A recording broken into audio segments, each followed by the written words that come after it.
So if you don't get any questions answered tonight and you come up with questions after, you can drop them over on email and I'll put that up at the end. And we do answer questions on the podcast. So it gives you another chance to ask questions on anything related to thyroid, well, anything related to anything health-wise, but thyroid in this case. Okay, so I'm not going to go through all of this too much. I've jumped on some of this. If you want to read more about my story, you absolutely can do. I have a book coming out later this year as well, and there's going to be a whole thyroid section in that. So that might be useful for you, but I'm not going to go through the whole history. What I am going to just start with in terms of kind of the introduction side is what is functional medicine? Because this is something that some of you may know what it is, and some of you may not know so much. I want to kind of caveat this with, I'm very much not a case of it has to be conventional or functional medicine. I believe they have their own places. They are different. They're collaborative. You can work with one, you can work with both. It's entirely up to you. Your standard healthcare, that's your conventional medicine. It's more reactive. So you have a problem, you go and get it sorted, at the time of having that problem. Functional tends to be more proactive. So we try and jump in earlier, the earlier the better. We're root cause focused rather than symptom focused. So I'm not going to run through all of these. These are just the really big ones, is this root cause focus. So what we do with functional medicine is ask the question, why has somebody got this thyroid problem? So have they got gut imbalances? Have they got other hormone imbalances? What's going on with the brain? So we're looking at actually, why did you specifically as an individual get this thyroid condition? With conventional medicine, they're more looking at what are your symptoms? What can we give you to heal those symptoms? So they're kind of very different approaches. A lot of people use both. So I work with a lot of doctors, and a lot of people obviously need medication, but they want to be able to do things themselves as well. And they want to look at that root cause and, what's actually going on from their perspective. So that's the main big difference. The other things on here, we're very personalized. We're a whole body approach. We're ongoing care, not just when you're actually initially diagnosed. We promote active patient participation. So a lot of the stuff that I do relies around you making changes as well.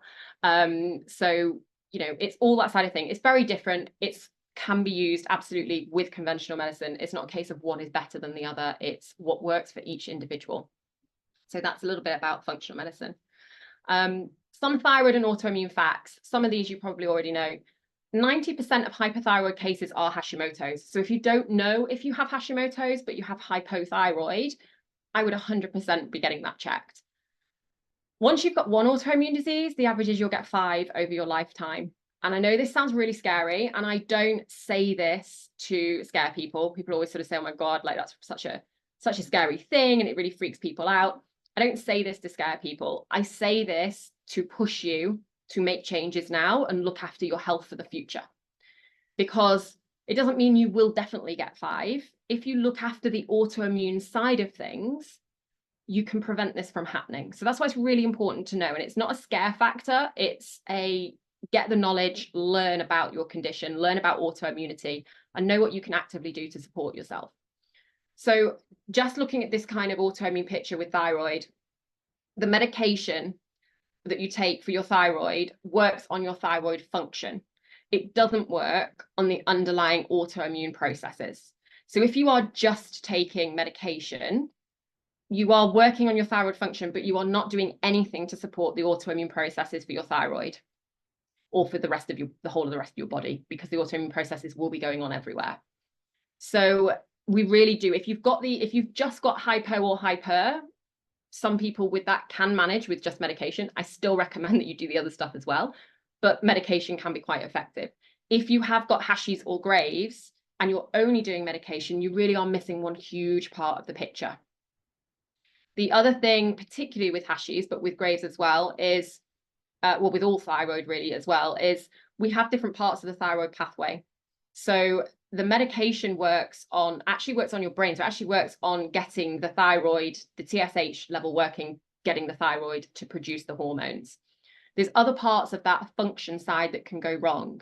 And that is the conversion of your T4 to T3. So your thyroid produces T4, T3, your 2 thyroid hormones.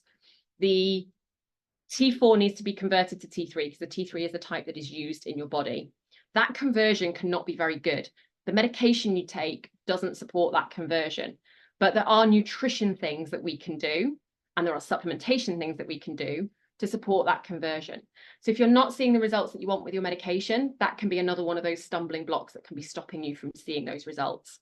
And then the third part of the function pathway is that T3 then needs to be taken up by the cells in your body. And if that's not working well, then you can be producing all the T3 in the world, but your cells are not actually getting it to be able to use it around the body. The medication also doesn't help with that. So the medication only helps with this first part of the function pathway. What we really want is to be supporting all three parts of the function pathway. And if you have it, the underlying autoimmune processes as well. So that's why it's really important to know about this autoimmune disease, the fact that you will develop more if you do nothing about it. It's not to scare you. I don't want you all to walk away from this and think like, oh my God, I'm going to get more and more ill over the coming years. It's so that you can actively learn about it and do things to prevent it from happening. So the third one there, if you've got Hashis or Graves, you need to work on both sides of the coin. That's the bit we've just talked about. The rate of autoimmune growth at the moment is around 9 to 12% a year. That doesn't sound very much, but if you go away and do the maths, we're adding millions of autoimmune cases a year onto people who are being diagnosed. That is also just the people who are being diagnosed. There are so many people with autoimmunity who are not getting diagnosed, particularly with thyroid as well. It can take quite a while for people to get that diagnosis. So the rate of autoimmunity, it is an epidemic. It's one of the biggest problems that we're seeing in our healthcare at the moment. The most common endocrine disorder in the world is hypothyroidism. And remember, 90% of those are Hashimoto's. So we're talking, it really is rife. It really is common. The levothyroxine is always in the top 10 of drugs that is prescribed. In most years, it's actually in the top 5. So this is a huge problem. And if you have thyroid autoimmunity, there's a good chance that you've got autoimmunity already to another part of your body that you don't even know about yet. So to kind of just explain that to you a little bit more before we get into the actual steps that you can take. With autoimmunity, we have different stages of autoimmunity. By the time you have got a diagnosis, you are at disease state. There are stages before that. So autoimmunity has to be triggered. We then go into a state of silent autoimmunity. So in that stage, you don't know you've got it. So you wouldn't be going for tests. You wouldn't know there's anything going on. But we would find antibodies in your body to different parts of your body, depending on where it is happening. In functional medicine, we can actually test for those. So we can screen for those antibodies. So we can actually catch you. If you've got thyroid autoimmunity, you want to know whether there's any more autoimmunity going on in your body. We can actually screen for those antibodies all over the body and see if there's any other autoimmunity flagging up anywhere. So that's the silent autoimmunity stage. You then, as time progresses, because most people at that point are not doing anything, they don't know that they're ill, you become symptomatic. So that's symptomatic autoimmunity. That's the next phase. Usually at this point, it's that sort of phase where, particularly with autoimmunity, you are probably feeling a bit tired. You're maybe got a bit of brain fog. You sort of, things are not quite right, but they're not bad enough that you are going to the doctor. So you're not sort of like, oh, I'm really ill, but yeah, things are slowing down, a few joint pains, maybe, fatigue, those sorts of things. That's that sort of symptomatic autoimmunity stage. At that point, you've got inflammation, you've got the autoantibodies, but you haven't yet got any damage to the organ or tissue in the body. So we really want to try and jump in as much as possible before we get damage. The damage to tissue is the irreversible bit. That's when you're at disease state. So if you've got Hashimoto's or Graves, you will have some damage to your thyroid. That can't be repaired. What we can do is prevent more damage to the thyroid to keep you as stable as possible for as long as possible. So that just explains a little bit about those kind of autoimmune processes for those of you who have got it or are concerned that it could be autoimmune. Okay, so let's jump into the nutrition side of things. We've got a little bit of a whistle-stop tour. We may not get through all of this today, so I'm going to focus on steps 1 to 5 today. We have got a lot of you with Hashis on the call, so if possible, if we get time, I'd like to hit on the iodine one as well, number 6, if we get to it. So we'll see how we go for time. We're going to focus on the first 5 to start with, and we'll see how we go. I can always come back and do a step 2 of the talk on the second ones if you guys want. But we'll kick off with the first 5 and see how we go for time. So I'll check in with Louise when we get there. Okay, so gluten. This is the one people always ask me about, first of all. So what is the thing with gluten? Why is it important that we talk about gluten? So with any autoimmunity or thyroid condition, intestinal permeability is a really common root cause. And it's when the cells of the intestine wall, called the tight junctions, they open up. So we've got this sort of, everybody thinks of the intestine wall as being quite solid. It's actually not. It's made up of a lot of cells and they can all open and close. We want that to happen because we want nutrients going through your gut. We want the nutrients from your food to be able to pass through into your bloodstream. That's how you get the vitamins and the minerals from your food. So we want this to happen. The thing with gluten is it actually opens these tight junctions up wider. Now, your vitamins and minerals and the good stuff, the stuff we want to go through into the gut, are small molecules. So we only need a little small gap and those things can get through. All the other stuff that we want to run through your digestive tract, run through your colon and disappear out of you, which is all the toxic stuff, is bigger molecules and can move through. What gluten does is open these tight junctions up wider, so some of these bigger molecules get through into your bloodstream. Once it's in your bloodstream, the only way to mop that up is your immune system. Okay, so this is the problem with gluten. It particularly if you've got autoimmunity, so if you've got that Hashis or that Graves, the problem with gluten is this is what it's doing. It is letting this through. Now, once your immune system activates to come and mop this up, you are getting an overactive immune system and you're creating inflammation in the body. So this is an inflammatory process. Once we've got an overactive immune system and we've got inflammation, we're at risk of triggering further autoimmunity. We're at risk of triggering a flare-up of thyroid conditions, the ones that you've already got. So it is really important. And in thyroid patients, and this is Hashis and Graves we're talking about specifically here, in thyroid patients, a gluten-free diet has actually been shown to reduce TPO antibodies and TG antibodies and your TRA antibodies. So all of the antibodies associated with Hashis and Graves have been shown in the science to come down on a gluten-free diet. We also see increased vitamin D. We see reduced inflammation markers, less immune reactivity, which we really want. And also we see more people being able to decrease their thyroid medication, which is a lot of people do want to try and do. But a lot of people will need to stay on medication, but a lot of people are keen to try and keep the dose as low as possible. Gluten-free diet can really help with that. Another thing with gluten, and this is for everybody with thyroid, not just the Hashis and the Graves people now, we're actually not eating the gluten that your grandparents ate. Now, your grandparents are not that far, it's not that long ago. So what has happened here is we actually create hybrid grains now. So we shouldn't be, but we are creating grains that are drought resistant, that are bug resistant, that are faster growing because people want to make more money. So we have these hybrid grains that are the glutinous grains with the wheats and things like this that are made into your breads and stuff. Our grandparents, we don't have to go back far, a couple of generations, didn't have this. They ate an entirely different type of grain. Now, the problem with these hybrid grains that were not found in the original wheat, as the plant should be, is that they have new proteins in them. So each protein has a sequence that your body can read. And these new proteins in the new grains have a different sequence. This is part of the problem, was what has led to increased inflammation with gluten. Because, and we're going to jump into this in a minute, you can see the next one is molecular mimicry. But this change of the protein strand can cause molecular mimicry.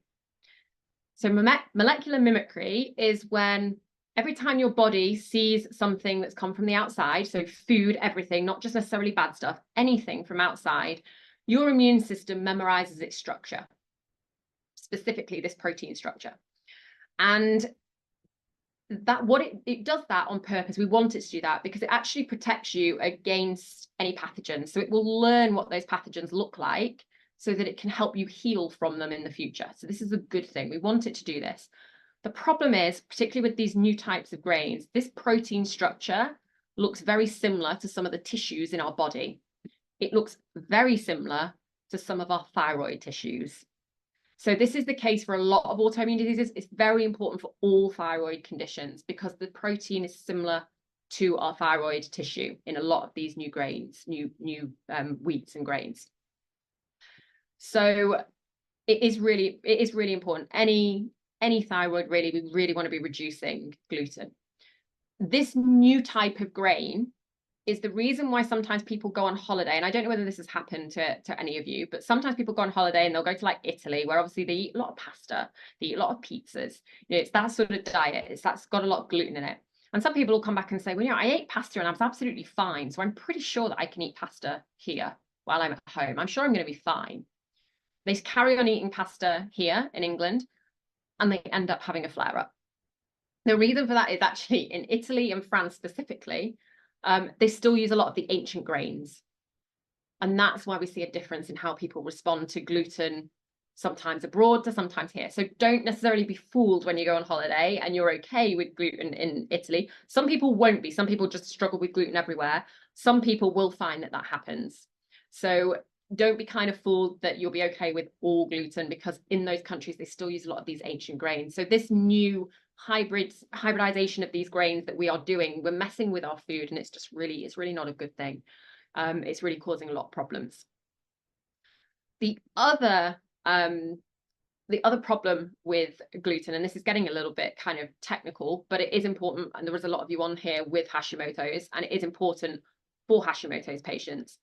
The majority of Hashi's patients have been found to have at least one of what we call the HLA-DQ genes. These are the genes that cause celiac disease. Having one of them will mean that you have some level of gluten sensitivity. If you've got all of them, you're celiac. So most people with Hashimoto's are somewhere on that spectrum of gluten sensitivity to celiac. So if you've got Hashi's, that generally also becomes a problem with gluten. All of that being said, what do we do about gluten? So obviously, the really simple thing is remove gluten from the diet. We really want to get that gluten down in the diet.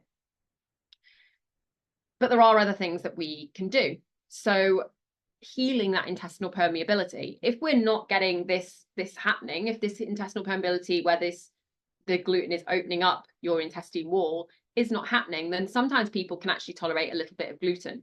So we can heal that intestinal permeability. And then sometimes people find they can eat a little bit of gluten and they're okay. We can improve gut function. Improving your gut function helps people manage gluten in the diet. Balancing the microbiome as well. So this is all the bacteria that's in your gut. Again, this helps you to process all different things that are coming into the body. It gives you that more sturdy gut function. Also, more than 70% of your immune system is made in the gut. So if you've got a really balanced gut, you're going to have a much more balanced immune system. You're going to have much lower inflammation. So if you do occasionally eat gluten, you're not going to get that huge spike in inflammatory markers. You're not going to get massive opening of the intestine wall. So balancing all of these things really does help if you do occasionally eat gluten. Finding and removing any parasites, bacterial overgrowth, infections, viruses as well, really important, and lowering toxic loads. We're really, as well as removing gluten, we really want to be improving, balancing immune function and balancing your gut health, because that helps us to reduce inflammation and balance the immune function. What works for people on this is very personal. Everybody's gut is different. The only way other than removing gluten, the only way you can check all of this stuff really is by having a comprehensive stool test done, which is something that I run in clinic all the time. We run it with a lot of people. And that's how you would get to the bottom of these things. So it's not something that I can kind of tell you to go away and do those things today, because we would really look at personally what is going on in your gut. So it's really specifically personalizing things. The thing you can go away and do today is reduce that gluten in the gut, in the diet. And that is really going to help. And there's lots of reasons, lots of different benefits to doing that. Okay, so dairy. So first thing with dairy is... Oh, sorry, just before you move on, you said, just interrupt you if anything came up that was relevant in the question. So David's asked, is spelt better than other grains? So spelt is still one that contains gluten. So it is still going to do all of these things. However, spelt, and I'm caveating this with always read the packet and find out what you're buying, because these days, you know, they put all sorts on packaging, and it's not, you know, we see sourdough on packaging all the time, and it's not really sourdough bread. You know, so we have to be careful with what we're buying, because supermarkets do tend to kind of trick us quite a lot with stuff like this. Spelt generally is one of the more ancient grains and has been messed with less than your standard wheat. So that's where spelt, sometimes people say spelt is better. It is better in that sense. It does still contain gluten. The other one that is also better is sourdough. And this is a simple switch you can make. If you're really struggling to get gluten out of the diet, switching your bread to a sourdough bread can be beneficial. Again, it still has some gluten in it. The bonus with sourdough, and again, check what you're buying. Supermarkets often say sourdough, and they've just put the stuff in that makes it taste a bit sour. It's not actually sourdough. The thing with sourdough is the way that it is made breaks down the gluten in the bread. So then your system doesn't have to break down that gluten. So we get less of the inflammation. So sourdough generally is the one that I would sort of say, if you have to eat something of gluten with thyroid, sourdough generally is best.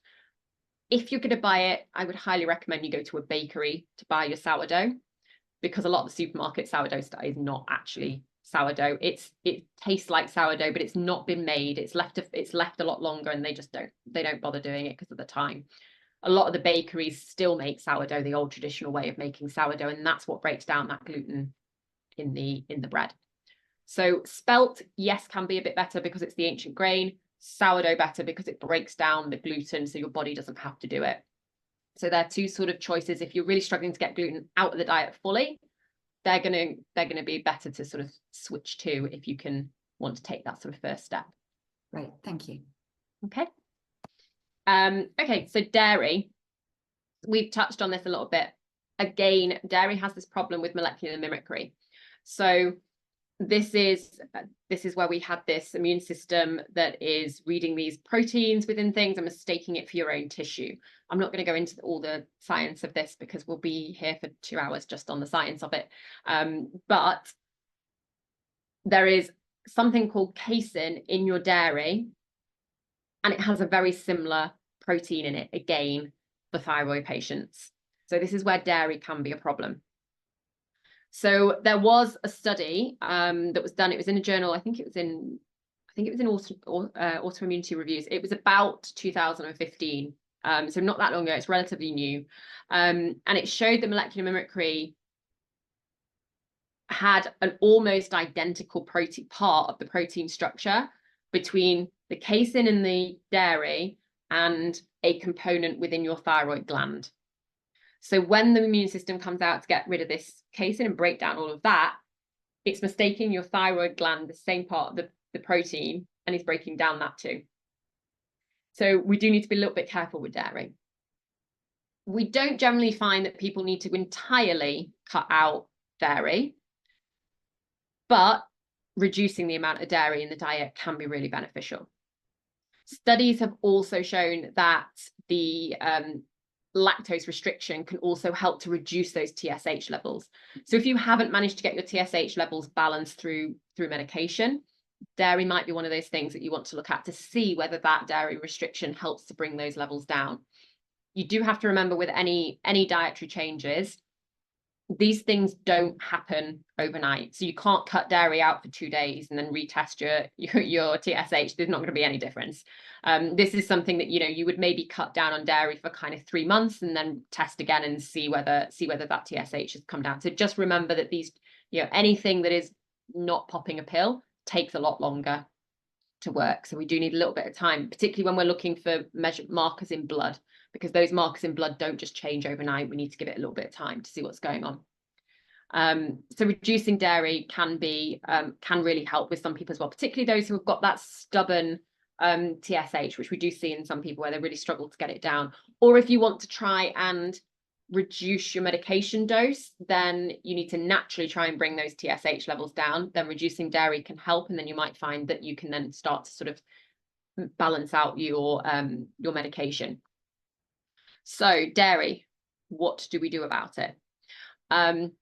Obviously, the obvious answer is remove and reduce dairy products, but there are certain dairies that we find are better or worse. So the things you can swap your dairy for: coconut, almond, oat, all of those milks and yogurts that are around. There's tons of them out there these days. Just make sure you're buying a good quality one. Just because it's free from or on the health food aisle doesn't necessarily mean it's a healthy food. So just check that we haven't got, basically, if there's anything on a label that you don't know what it is, it sounds chemical and you don't know what it is, or it's an E number or something like that, don't eat it. You should be able to read a label on a packet and know everything that is in that food.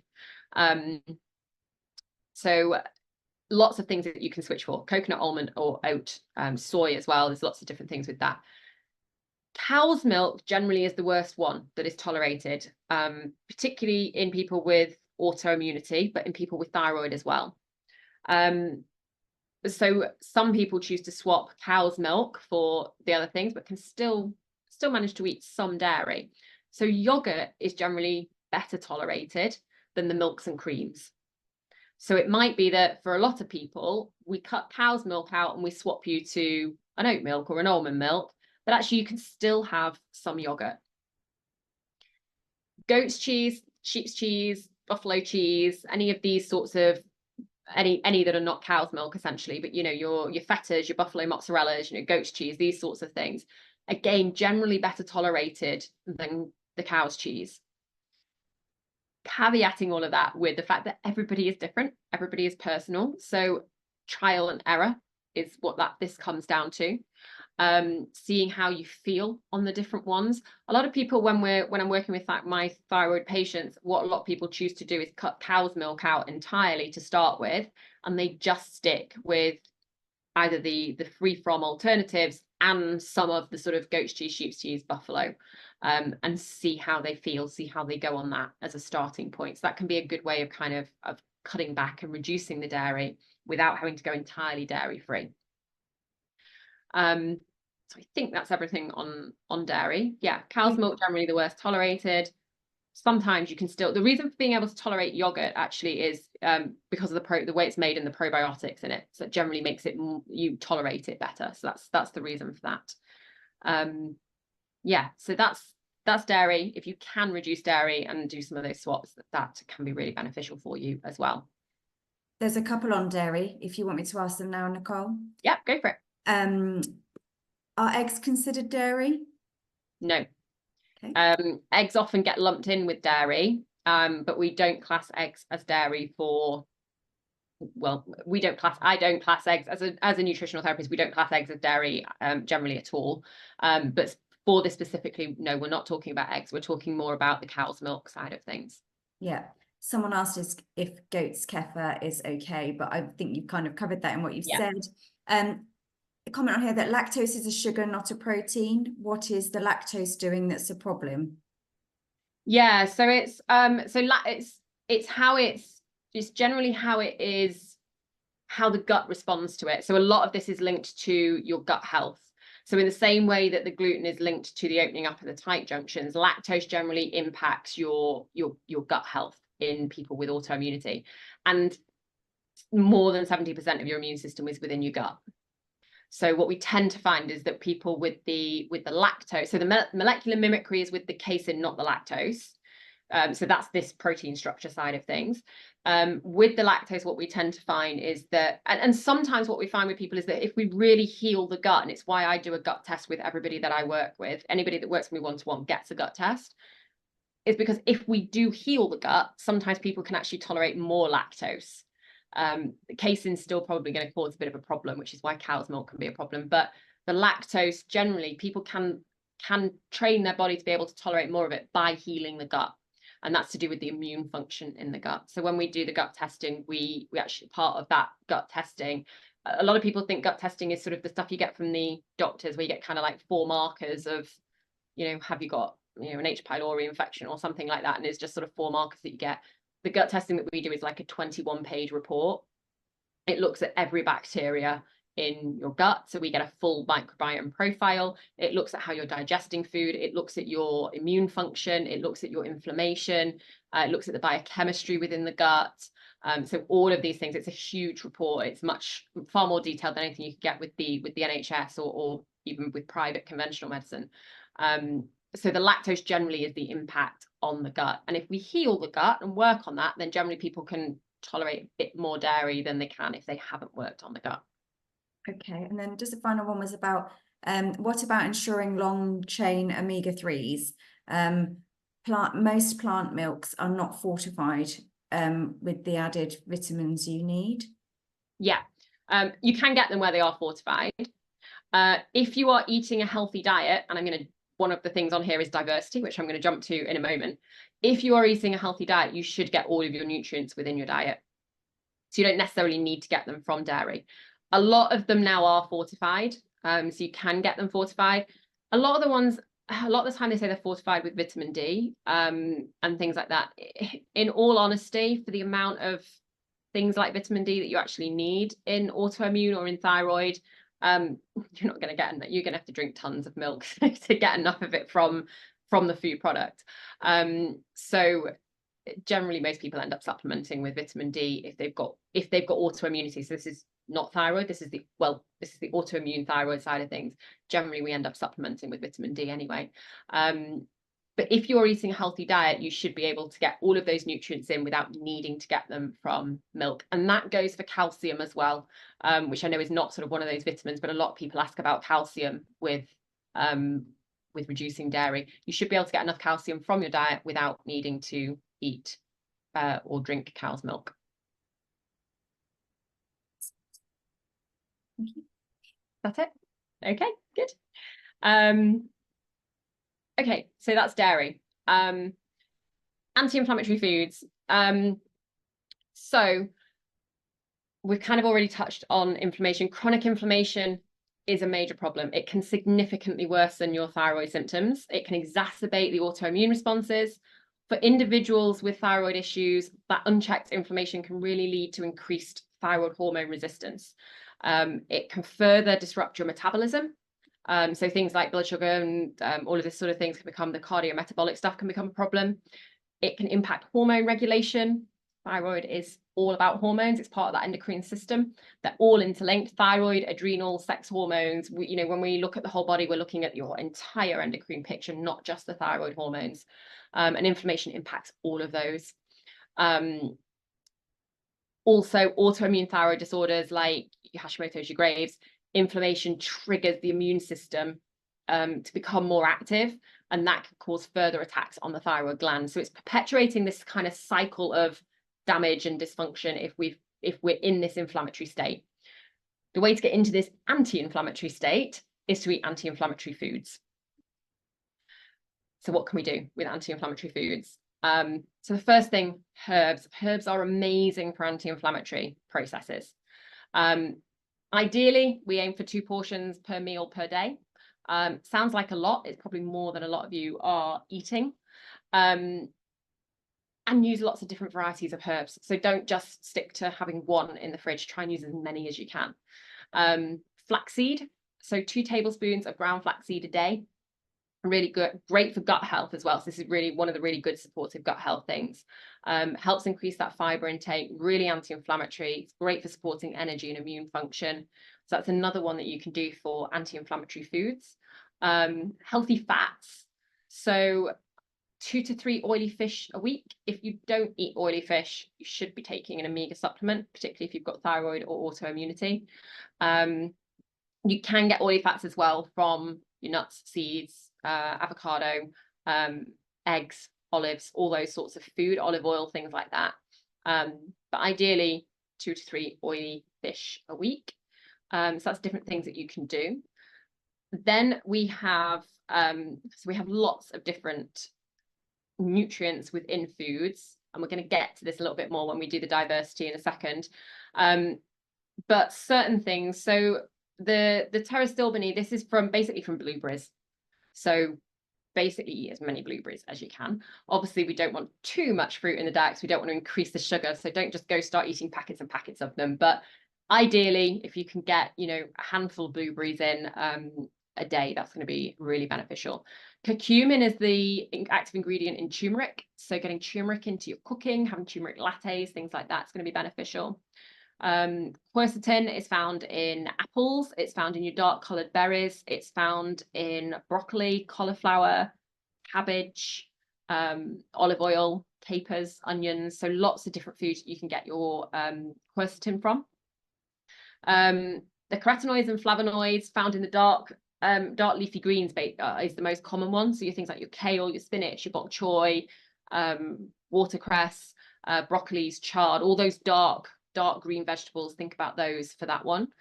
Beta carotene, we're going orange. So think carrots, orange and yellow peppers, mangoes, any of those orange and yellow foods. The thing with nutrients is what makes your food colored is the nutrients that are in them. So if we're looking for beta carotene, we're looking for orange foods. So that's sort of one way of sort of thinking about it. So with the carotenoids, flavonoids, dark leafy greens, beta carotene, we're looking at those orange foods. Bromelain is a specific anti-inflammatory enzyme that is found in pineapple. So pineapple can be really good to get into the diet. And carnosol is one that is found in rosemary, so one of those herbs as well, but that's just one that specifically is really good. And try and get like at least 3 of these into the diet a day. You want as much of this in the diet as possible. If you eat meat, ideally, so it says once a week there, that should say red meat once a week there. Other meat is poultry and things like that. You can eat more. Red meat once a week, ideally, is sort of where we would sort of say is about the right sort of level. I know it's more expensive, but ideally grass-fed and organic is the best type of meat to eat. Our meat these days, unfortunately, and again, this is what we are doing, a bit like the wheat, this is what we are doing to our food, is pumped with hormones, pumped with chemicals, pumped with antibiotics. So if you, with organic foods, for example, if we take an example of this, with the organic, they can only give antibiotics to an animal who is ill, who genuinely needs antibiotics to get better. They can't use antibiotics any other way. In any of the other meat, farm meat, they give antibiotics to the animal to prevent it from getting ill. So you are eating antibiotics. You're not just what you eat, you are what you eat eats. So if the meat that you are eating has been pumped with hormones, has been pumped with antibiotics, has been pumped with all these chemicals and drugs, you are consuming those as well. And it is that simple. I would much rather, if organic and grass-fed is really difficult for you because it's expensive, and I fully appreciate that it is for some people, I would rather you eat red meat once a month and buy organic than eat it every week and buy a farmed animal.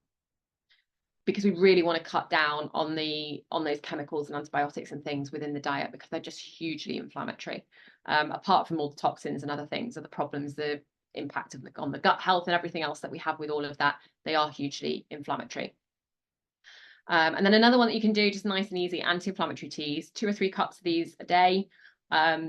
Ginger, lemon and honey is very anti-inflammatory. Turmeric milk, chamomile tea, green tea, peppermint tea, all of these are really anti-inflammatory teas. It's a nice and simple thing to get in, and you don't have to be eating tons of stuff, so that can really help. Actually, if you make smoothies as well and you want to try and get those herbs in there, so if you do like juicing, if you do juicing, I always recommend you do at least 50% veg and sort of up to 50% fruit, so at least 50% veg, just so we don't get too much sugar in there. But if you are juicing, say 50% spinach and you're throwing some apples and pears and things like that in, throw some herbs in there. That just adds that real anti-inflammatory part to your smoothie, so it gets them in for breakfast as well if you want to have that in the morning. Anti-inflammatory tea is nice and easy to get in. If you don't get if you can't get much else in at breakfast, that can be a good one, and drinking them through the day. So that's anti-inflammatory foods. Got a couple of questions on anti-inflammatory, if that's okay. Go for it. Someone's asking about tofu. Yeah. Is tofu anti-inflammatory, and also mushrooms? Supermarkets and also supplements for mushrooms, I'm assuming. Okay, so tofu is not, I wouldn't class tofu as an anti-inflammatory food specifically. you can eat tofu. So I have no qualms with you eating tofu with thyroid. There's nothing against eating it. I wouldn't class it as one of my really anti-inflammatory foods that I wouldn't allow you to add that as that's one portion of anti-inflammatory food a day. I'd be wanting to see other foods in there, but tofu is fine to eat. What was the other question? Just remind me. Mushrooms, yes. Mushrooms are not necessarily specifically anti-inflammatory, but they are a great food to eat. So they have a lot of nutrients in. A really good hack, actually, we touched on vitamin D and how it's very hard to get vitamin D in the diet. And obviously we live in England, or I'm presuming most people here live in England. We don't get much sun to get vitamin D either. A really good hack with mushrooms is to put them on the windowsill on any sunny day, and they will actually absorb more vitamin D. So when you eat them, you'll be getting more vitamin D. So rather than just storing them in the fridge, stick them on the windowsill where they're getting hit by the sunshine. Probably don't put them outside because they'll probably get eaten by something. But on the windowsill, so long as they're getting that sunlight on them, they'll actually absorb more vitamin D. So that can make them more anti-inflammatory. I don't necessarily class them as an anti-inflammatory food, but they are super good in the diet. Very good for immune function. So I would say with them, probably I use them more as, I would talk about them in terms of more of an immune balancing food than an anti-inflammatory food. So very good for immune function. I would definitely get them in the diet, but sort of for slightly different reasons than a lot of these anti-inflammatory foods that we're talking about here. Right. And you just touched on about organic grass-fed meat. What about non-organic fruit and veg? Are they okay in anti-inflammatory? Ideally, you want as much of your diet to be organic as possible. Personally, I buy pretty much everything organic. I think once you've studied like I have, and you know what is going into your food, it becomes slightly difficult to not eat organic, because I know what it's being sprayed with. Just to kind of touch on this, this is one of those facts that I think always kind of shocks people. What they spray on your fruit and veg when it's not organic to stop it, to make it look perfect and to stop it being eaten by bugs and all of this. If we go back to the Holocaust, the stuff that they used in the gas chambers to kill people after the war was shipped over to America and was made into a pesticide and used on food. That is the same stuff that is sprayed on your food today. So you are eating the stuff that was put into a gas chamber in the Holocaust. And I think a lot of people don't realize quite how toxic some of this stuff is that is being sprayed on our food. Obviously, it's in lower doses than what they were putting in a gas chamber, but it's the same chemical. It's the same stuff. That's where pesticides were made from. They realized when they used it, sadly used it in the war, they realized that actually it made a lot of the food bug resistant because the bugs wouldn't eat it. There's a reason why the bugs won't eat it. So ideally, as much organic as you can. Organic is expensive, and a lot of people do struggle with that. There is a food list that you can get, and if you just Google it, it's called the Dirty Dozen and the Clean 15. They redo it every year, so they create a new one.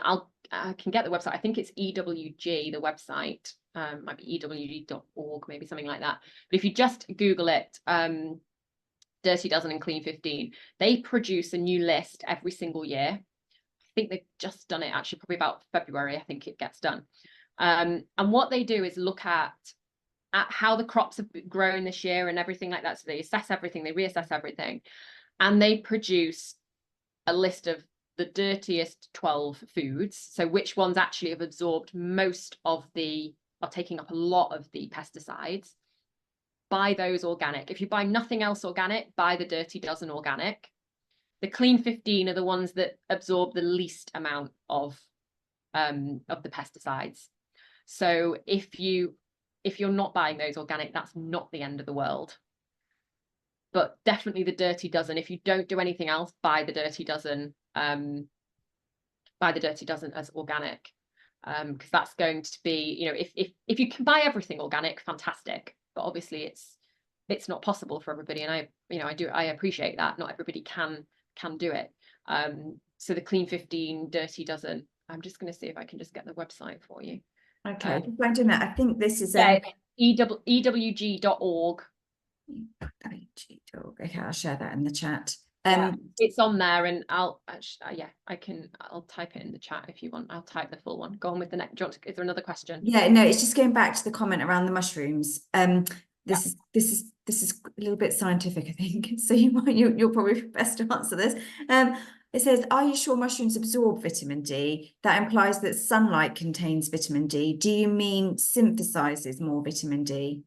And that's quite a scientific process. It is. So yes, it is technically synthesizes. I've just dropped that into the chat for you. The dirty doesn't clean 15. Thank you. What I mean by that is, if you put the mushrooms on the windowsill, they will contain, after time, will contain more vitamin D than if you just stick them in the fridge. But yeah, we're getting scientific there. It is to do with synthesis of light. So it's it is. And vitamin D is difficult to get. We know as humans, our skin can only take it in we can only get it from the sun at certain times of day and certain times of the year. So we're pretty limited on when we can get it.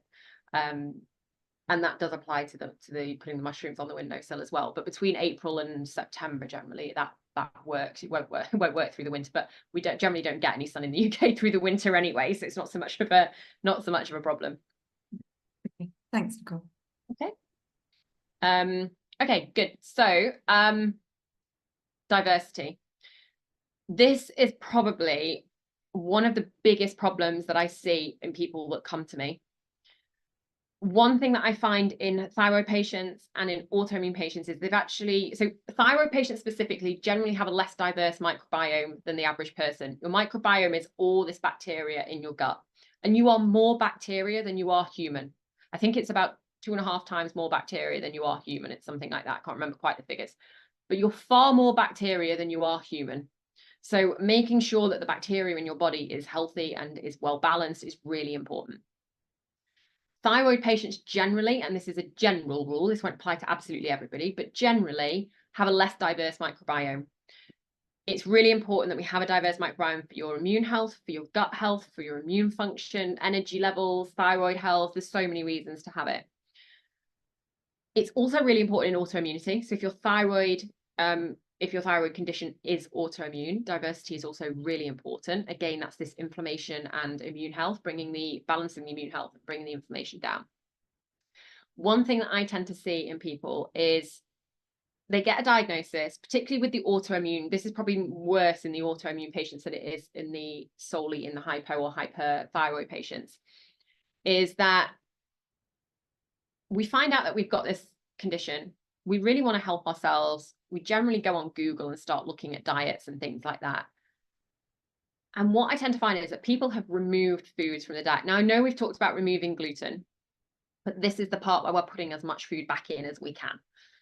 Generally, people come to me and they've cut foods out after food. They've read that, this isn't good for them. That's not good for them. We'll cut this out, cut that out. And by the time they get to working with me, it's usually because a lot of this diet stuff hasn't worked. They've cut a ton of stuff out. They're actually on a really restricted diet, and they're usually feeling worse. Often they feel better initially. So they start cutting out. This could be because they're cutting out some of the things we want cut out, like the gluten and some of the dairy and things like that. So often they feel better to start with. And then as they get more and more restrictive, they just start to feel worse and worse and worse. And they can't understand it because they think they're eating healthier and healthier. Too much restriction in the diet just means that you're not getting enough of the nutrients. So you're not feeding the body well enough. You're not feeding your microbiome. We're not getting that balance. We're not getting the gut health. We're not getting good immune function. You have a thyroid condition. We also need to look after your whole body. So it's not just about the thyroid. It's about taking this whole body approach. So one of the biggest things that I see is actually people have become too restrictive with the diet. So if people do nothing else, getting diversity into your diet is really important. It's going to balance your gut function, balance your immune function. It's going to give you energy, helps with thyroid health, helps with hormone balance. So it's really, really important. Again, the comprehensive stool testing, that tells us a lot more about your microbiome. So that's one option if you want to do that. Everybody can do this. Everybody can get diversity into the diet. So 3 ways of doing this, and I have actually got a link at the end, which I'll share with you, which I'm gonna let you download these charts that I use in clinic for free, so you can go away and use these and do these steps today. The first one, the really simple way of doing this is every time you go to the food store, put 2 new foods in your basket. So either things that you haven't eaten for a couple of months or that you've never had before. So it can be a whole new food, something that you haven't eaten for a lot. So maybe there's a fruit, maybe you've not eaten, I don't know, mango for a couple of months. Put that in your basket. So every time you go for a food shop, what food can you put in that you haven't eaten for a while? So this is just going to make sure you're adding more diversity. That's kind of the easiest way of doing it. Not necessarily quite the best, but the easiest if you just want to get started on this. The second way of doing this is what we call a phytonutrient chart. And I'm going to share this chart. I'm going to give you a copy of this at the end, so you can. I'll share the link with you when we get to the end of the presentation, and you can have a look at this. So you can use the phytonutrient food list to eat 2 of each color food every single day, and this really helps to increase antioxidants. It helps to support immune health, helps to support your energy, helps balance out the gut and the thyroid. So I'm going to give you a checklist that you can print off, stick on the front of your fridge, and tick off and make sure you're eating these different colored foods a day. So I'll give you a copy of that at the end. That's a really good way of doing diversity. And if you take nothing else from this talk, diversity is the thing to do.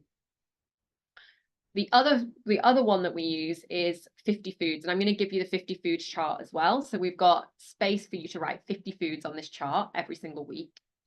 You can put all plant foods on this chart, every single plant food that you eat. But there's a little bit of a problem because you can't repeat. So if you eat broccoli on a Monday and then you eat broccoli on Wednesday, that's absolutely fine. By all means, eat as much broccoli as you want, but you can't put it back on the list because you've already eaten it. And this is to try and get you eating as many different types of food as possible. Different varieties of food count. So you can really bump. 50 sounds like a lot. And when people start this, I always say to them, don't aim for 50 to start with. Do your normal week and find out what your baseline number is. How many different types of foods do you actually eat in a week? And then try and just build it by 2 each week. So don't try and go all in at 50 because it would be too much for a lot of people. But different varieties count. So this is where you can get really clever. If you buy, for example, heritage tomatoes, so you've got orange ones, green ones, red ones, yellow ones, all in the same pack, that's 4 plant foods that you can put on the list. So a simple switch of changing, like, a pack of cherry tomatoes to a pack of heritage tomatoes is going to really increase that variety in your diet. If you want to eat broccoli twice in a week, buy purple broccoli, buy tender stem broccoli, buy a normal broccoli head, buy different varieties of foods. Again, with the 2 new foods each time you go. Each time you go to the supermarket, if you're buying apples in every food shop, buy a different apple. We tend to get stuck in a rut. This is a big thing we do as humans. We get into a routine. For me, it's Pink Lady apples. They're always the ones I go to. I love Pink Lady. And I still have to actively say to myself, pick a different apple up, because I love the Pink Lady ones. But whatever it is, try and just every time you go and you buy an apple, rotate round, buy different varieties of foods, because that really helps increase that diversity. So I'm going to give you a copy of the phytonutrient chart and the 50 foods chart that you can download after the talk. And you can actually actively do these steps. And if you do nothing else, do these steps, because it's really, really important for your gut health, your immune function, and for your thyroid. So this is the one thing, if you do nothing else, that I would say take away and do this. Okay. Any questions on the diversity, or are we good? We're good. Okay, so blood sugar balance. Blood sugar and thyroid are a real problem. It's ones that definitely come hand in hand, we find. And this does not mean, are you diabetic, or, we're not talking necessarily diabetes here. We're just talking blood sugar balance. So blood sugar is very linked. It goes beyond checking for this diabetes. We want to make sure that it's balanced over the course of the day. We don't want this roller coaster effect, which in the end would cause diabetes, but we're not specifically sort of saying you need to go and have a diabetes check. We're just talking about keeping your blood sugar balanced through the day. So ways to assess whether this is a problem for you. You should have no change in energy when you eat. You shouldn't gain energy when you eat. You shouldn't feel sluggish after eating. You shouldn't get shaky or lightheaded if you don't eat. That means you're leaving too long a gap. And you shouldn't eat, feel better, have more energy, and then find that you crash or start craving sugar and want to take a nap. All of those things indicate that your blood sugar is not balanced throughout the day. So they're sort of telltale signs to look out for. If any of those are happening for you, then you want to take some of the blood sugar balancing steps. So what can you do if these are happening for you? A healthy balanced plate at each meal. So this, we could really go into what a plate should look like, but as a kind of general rule, half a plate of vegetables, a quarter of your plate protein, an eighth of your plate as healthy fats, and an eighth as carbs. So that's just, we are generalizing here, but it's just an easy way to kind of get on track with what a balanced plate should look like. So we definitely want half. A lot of people put too much protein on. So you can only actually take in so much protein at a time. The rest of it will be wasted. So a quarter of a plate of protein is plenty of protein per meal. Half of your plate should be veg to make sure we're getting enough of that diversity, enough of the nutrients, enough vitamins, minerals, all of that sort of stuff in the diet. An eighth healthy fats. We definitely want some healthy fats in there. And an eighth carbs. Obviously, some foods cross over. So I put smoked salmon on the picture here to remind me to tell you about this. Smoked salmon obviously is a protein. It's also a healthy fat because it's that oily fish. So obviously some foods can cross over. So like I said, we are generalizing with this, with this kind of balanced plate here. But it's a really good place to start. When you're building your plate out at night and you're cooking your meal, really try and make sure that half of that is veg, quarter protein, eighth healthy fats, and eighth carbs. Portion size is another one for blood sugar balance. So generally proteins roughly the size of your palm. Things like your nuts, seeds, beans, not nuts, beans, pulses, lentils, those sort of more sort of grain type things. Roughly around 4 tablespoons would be classed as a portion. Nuts and seeds, handful. So that's generally the kind of portion sizes that we're looking at. Switching to whole grains, so choosing whole grains, brown rice pasta if you're trying to cut down on the gluten, or whole wheat pasta if you're not cutting down on the gluten. Green pea pasta as well, sweet potatoes instead of white potatoes, lentils, beans, chickpeas, things like that. So they're all good whole grain foods. Eating regular meals as well. Really, really important in order to maintain this blood sugar throughout the day. So avoid skipping meals. Try and make sure that breakfast is relatively early. So it depends, everybody's different, depends what time you get up, but as a general rule, kind of before 10 a.m. And leave nice evenly spaced gaps through your meal, so through the day between each meal, so that you're eating nicely and regularly through the day. Intermittent fasting is another one that's really good for blood sugar, and people say this sometimes kind of sounds like it contradicts the regular meals, but it doesn't. Intermittent fasting is not this social media trend of sort of not eating or juicing for a day or 48 hours, whatever it might be. True intermittent fasting, as we talk about it as nutritionists, is aiming to eat within a 10-hour window. So if your breakfast is at 8 a.m., for example, then dinner should be around 6. Eating within that 10-hour window, your fast is then overnight. And that's the bit that we want. So intermittent fasting, meals between 8 a.m. and 6 p.m. And through that time of 8 a.m. and 6 p.m., regularly spaced meals throughout the day. So that's, if you're experiencing any of these blood sugar sort of signs, that's a really good way to eat. Obviously, the really obvious one, cut sugar in the diet. Excessive sugar intake, again, highly inflammatory, usually in highly processed foods. Really, really bad known factor for particularly the autoimmune side of things. So we know that it contributes to the development and the progression of autoimmune diseases, plus all the other added sort of things of, it's cancer causing and everything else that comes from eating too much sugar. So usually has a lot of that sort of processed food as well. Consuming large amounts of sugar is going to cause these sugar spikes that we don't want to see. This is not to say, and I'm generally not one of these sort of practitioners that is on the side of you can never have a piece of cake or never have a bar of chocolate, because I just don't think it's realistic. I don't think people stick to a diet that is too strict. So I generally use the 80-20 rule. If you are doing something the vast majority of the time, it's okay to treat yourself occasionally and live a little and enjoy a night out with friends and have a good meal. The social connection around food is really important as well.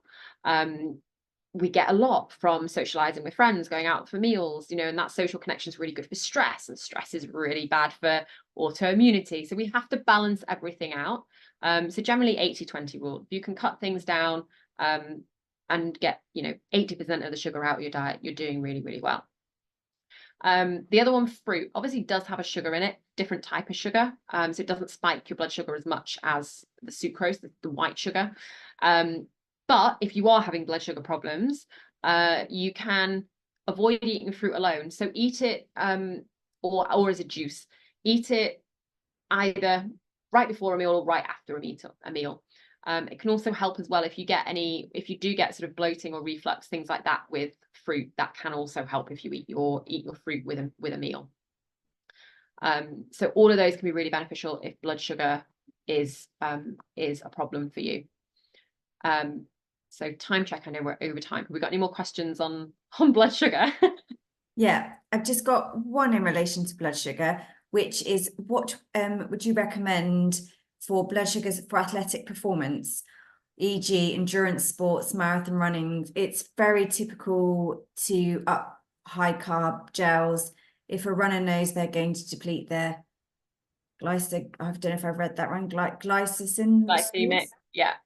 So what I would say, if you're just exercising normally, gently, like the average person, stick to what we've said. If you really are doing endurance sport and you are a sports person and you're an athlete and you would class yourself as that, your diet's going to look quite different. You need more things to support all of that extra energy output that you're going to have to support your muscles. So generally you would need higher protein, more carbs. So I do work with some athletes, and we actually do genetic testing on them because people are a bit different. And the genetic testing is actually really interesting in athletes because it can tell us where that specific person is best to get their food from prior to training, prior to exercising, post-exercising. So it is a little bit different. And when we're getting into kind of a really tailored field, if we want to go down that road. But if you are doing endurance sport, then absolutely you're going to need more of that carbs and things like that, because you're going to be expending a lot more energy. Okay. And somebody's asked, what's your view on dark chocolate as a substitute? There's a lot of normal chocolate. Yes. So dark chocolate actually has a lot of antioxidants in. So when I give my patients a list of antioxidants, dark chocolate is on there, and they're always a little bit surprised by that. Dark chocolate over 70% has lots of antioxidants and a lot less sugar. So yes, I mean, don't go out and eat 70% dark chocolate all day, every day. We still want to keep it is still chocolate. But absolutely, if you can switch your chocolate to a 70% dark chocolate, then you can have a little bit more of it, and you can eat it knowing that you're not getting the sugar. So yeah, much better, and full of antioxidants as well. So it's good in that sense. Okay. And just because I am very aware of time and we're already over, so I think we're going to have to draw it to a close shortly. There were just two other questions previous that were a bit more generalized, which I just wondered if we could go back to and ask. Yeah, just before we do that, because I know there are quite a lot with hashies on here. And I did say, if everybody is okay for time, I did say I would just quickly whiz through the iodine part of it. So if you're happy for me to, if everybody's happy to stay for 5 minutes and do that, then I'm happy to just run through that, because I know we've got quite a lot of hashies people on. Yeah, that'd be great. And then I'll answer the sort of general questions after that, is that okay with you? Sounds great. Thanks. Perfect. Yeah, so I like to kind of touch on iodine because there's major controversy over it. We are specifically iodine is important for all thyroid, but it's a big problem for people with Hashimoto's. So that's why, because there's quite a lot of you, and it's why I always ask the question, because there's quite a few of you with Hashis on the call, I would like to kind of just touch on it. The major controversy comes from the fact that there is a lot of very old science and old knowledge out there. Unfortunately, a lot of practitioners, even functional medicine practitioners and nutritionists, are still using a lot of old science. And this is extremely concerning. So Hashimoto's is not actually caused by an iodine deficiency. So originally it was thought that all thyroid was caused by iodine deficiency. Hashimoto's is not caused by iodine deficiency. Instead, what's happening is your follicular cells are actually being destroyed by the autoimmune processes. Iodine can actually flare up this process in Hashimoto's patients. So we really need to remember that Hashimoto's thyroiditis is an autoimmune disorder. It's not just a thyroid disorder. And it is where the body's immune system is mistakenly attacking that thyroid gland, causing that chronic inflammation and really causing a problem. Historically, practitioners have used iodine for thyroid care, dating back to around the 1950s when the first research was done into it. We now understand that this practice is outdated. Very few people are actually iodine deficient. You should be able to get enough from food. While iodine is necessary for thyroid hormone synthesis, actually using iodine supplements or iodized salt to address these thyroid issues, particularly in people with Hashimoto's, is really not recommended. You should get enough iodine in your diet from fish, seafood, and eggs. And it's very easy to get enough from that. If you are somebody who has Hashis and your antibodies are remaining stubbornly high, I would look to iodine. Are you taking a supplement? A lot of thyroid supplements still, a lot of the supplement companies are still way behind in this science, and they are still putting iodine in the thyroid. So I get so many people come to me where their antibodies just will not come down. They have Hashis. Those antibodies are not coming down. We go through all the supplements. Usually people come to me with bags of supplements. We go through all the supplements that they're on. There's usually iodine in at least one or two of those supplements. We take those out of the diet, out of their supplement plan, and antibodies start to come down. So if you've got Hashis, be really, really careful with iodine. Always look, a lot of thyroid supplements will still have iodine in them. So just be really, really aware of that and really, really careful. And just to kind of, I did a whole talk on iodine, a whole lecture on it, which went on for an hour and a half in itself. So I'm not going to go through everything, but just to kind of show you the latest science, there is so many papers now. This one, excessive iodine intake is a well-established environmental factor for triggering thyroid autoimmunity. So this does apply to people with Graves as well. It's worse for people with Hashimoto's, but does still apply to Graves. Again, responsible for triggering autoimmune process. Excessive iodine causing that thyroid follicular problem that is the cause of Hashimoto's. Conclusions here: more than adequate or excessive iodine intake can lead to hypothyroidism or autoimmune thyroiditis. High iodine intake was likely to lead to the occurrence of thyroid diseases such as Hashimoto's thyroiditis and a goiter. If you're starting to get a goiter as well, look for iodine. Yeah, so this is the science, and there is lots of it. There's also been an increase of people putting iodine into things like salts and stuff like that, which has also caused the problem. So I just kind of wanted to show you this science is out there. People are not necessarily up to date on practitioners who have not specifically trained in thyroid are still behind the times with this. This one in particular, this study showed that people with the hypothyroidism, particularly Hashimoto's, 78.3% returned to normal thyroid function when they went on iodine restriction. So actually, that's actually a restricted iodine diet. So be really careful with reading on, often when we Google things, we see thyroid, iodine, take iodine. It's very common when you Google this. Really make sure you're reading the science around this. If you've got Hashimoto's, iodine is a big problem. So make sure that it's not in any of your supplements. You get enough of it in your diet from your fish and your eggs and your seafood. You don't need to be adding extra supplementation. And there is lots of this research. I know we're not going to go through all of these things. I'm happy to do another talk on these other things if we want, but I know we're out of time. Sort of just last thing to say is the key to healing, a lot of times people come to me and say, I've done a lot of these diet things. I've done a lot of them before. It's not really working for me. A lot of the time, the reason that people don't see benefits is that they've not actually got to the root cause. So there could be something else going on. Sometimes there's gut imbalances going on. There's, your sex hormones might be out of balance. Your adrenals might be out of balance. That all impacts your thyroid. So getting to the root cause, looking at the body as a whole, maybe doing some functional testing if that's an option for you. All of these things, if these diet things are not working for you, there's something else going on, and we need to try and figure out what that is.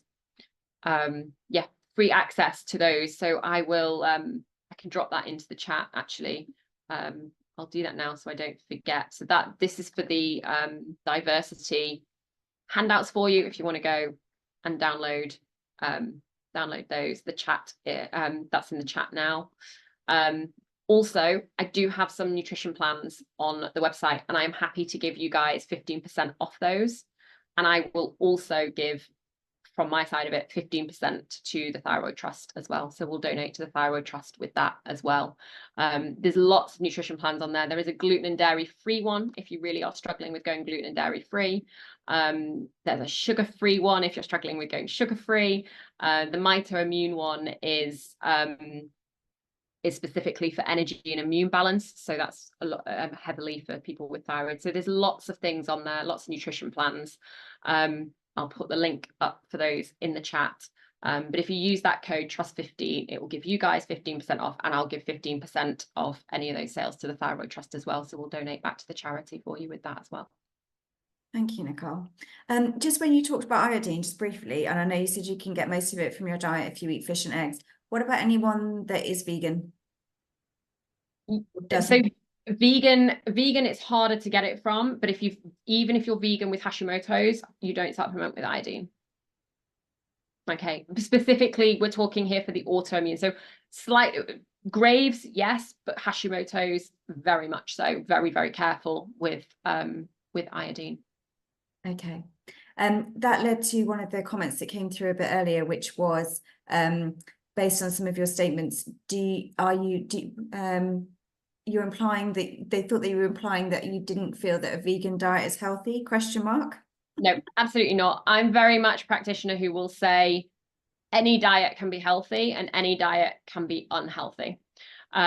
So you could have somebody who is vegan, who is very, very healthy and eating a really, really good, they could be eating all organic fruit, veg, all the whole foods, all the whole grains, and having a really, really super healthy diet. You could have a vegan who is going down to McDonald's every day and buying a vegan burger and eating a load of crap, quite frankly, and a really unhealthy diet. Likewise, you can have a carnivore who is eating super healthy, organic red meat once a week, organic poultry, eating really, really healthy. Or you could have somebody who, again, is at McDonald's having chicken burgers every day, and it's not healthy for them at all and highly inflammatory. So there is, in my opinion, no, in terms of this sort of, vegan, vegetarian, pescatarian, carnivore, whatever you are, there is a healthy and an unhealthy version of every single one of those diets. So absolutely you can do it. And there is actually on the nutrition plans, I have a plant-based nutrition plan for those people that want to kind of get some of those foods out of the diet, but they want to remain plant-based. So I work with people who are on all ranges of those sort of types of diets, and you can be healthy or unhealthy on all of them. Excellent, thank you. And then the only other one that came up earlier was just when you first started talking, you mentioned about the development of other autoimmune conditions once you've got one. Could you comment on what other common autoimmune diseases sit alongside Graves and Hashis? Yes and no. So there are some. So celiac is one that we know sits alongside, because of that gene that we know a lot of people with Hashimoto's have maybe one of or can have all of. So that's a common one. Then it really, after that, comes down to what are the most common autoimmune diseases. We know the brain is impacted with thyroid. So a lot of people will get what we call cerebellum degeneration when they have thyroid, which sounds quite scary. It's not quite as scary as it sounds, and it can be worked on. But if you find that you have like balance problems, or you find you're walking into door frames a lot, or you go a bit dizzy, things like that. So it's the part of the brain that works on balance. That is common in people with thyroid conditions, that part of the brain can get degradation. We can heal that. There's exercises and there's lifestyle things and there's nutrients that we can use to heal it. So it's reversible. So you don't need to panic. It's not quite as scary as it sounds. But we do know that the brain is involved in with thyroid patients. So some of the neurological autoimmunity we do see quite a lot. And then really it comes down to what the most common autoimmune disease is generally. Rheumatoid arthritis is one of the ones, not necessarily because it's particularly linked to thyroid specifically, but it's one of the very common autoimmune diseases. So it's, if somebody's going to get a second one, rheumatoid arthritis is one of the quite common ones. And there are some smaller, less severe autoimmune diseases. So things like, a lot of people don't realize, things like Raynaud's, where you get like the white fingers, that's actually an autoimmune disease. So a lot of people come to me and say, I don't have any other autoimmune diseases. And then as we start talking, it's like, oh, I get these white fingers. I'm like, you've got Raynaud's, that's another autoimmune disease. You've already got two. So there are some of the sort of less severe, if you like, sort of autoimmune diseases that can crop up. They don't really cause people massive problems, but they are there. But yeah, so sort of the neurological, the joint, the rheumatoid arthritis, and the celiac, some of those because of the link with thyroid, and some of them because they are the more common autoimmune diseases that we tend to see a lot of. Yeah, and we definitely see that in our community. I can already think of several community members that, you know, we know well that have all of those things you've just mentioned. Yeah, it is common. It is really common.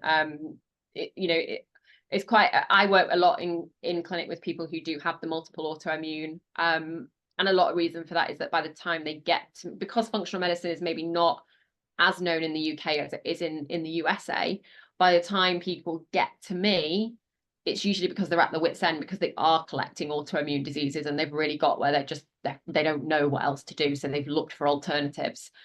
So I commonly work with people that have multiple autoimmunity. For that reason, I'm hoping that over time that changes, and that the more we raise awareness about this, that people will get thyroid issues and will automatically start to say, I'm going to protect myself and work towards preventing that. So I'm hoping that, and we are seeing it becoming more common, that people reach out earlier and earlier. So hopefully that picture is going to change. But at the moment, because these things are not that well known, often people do have multiple by the time they sort of get to me. Yeah, that's great. Well, I'm just going to stop recording now and say thank you very much. That was very interesting. And yes, we'd love to have you back for another talk if you're happy to do that.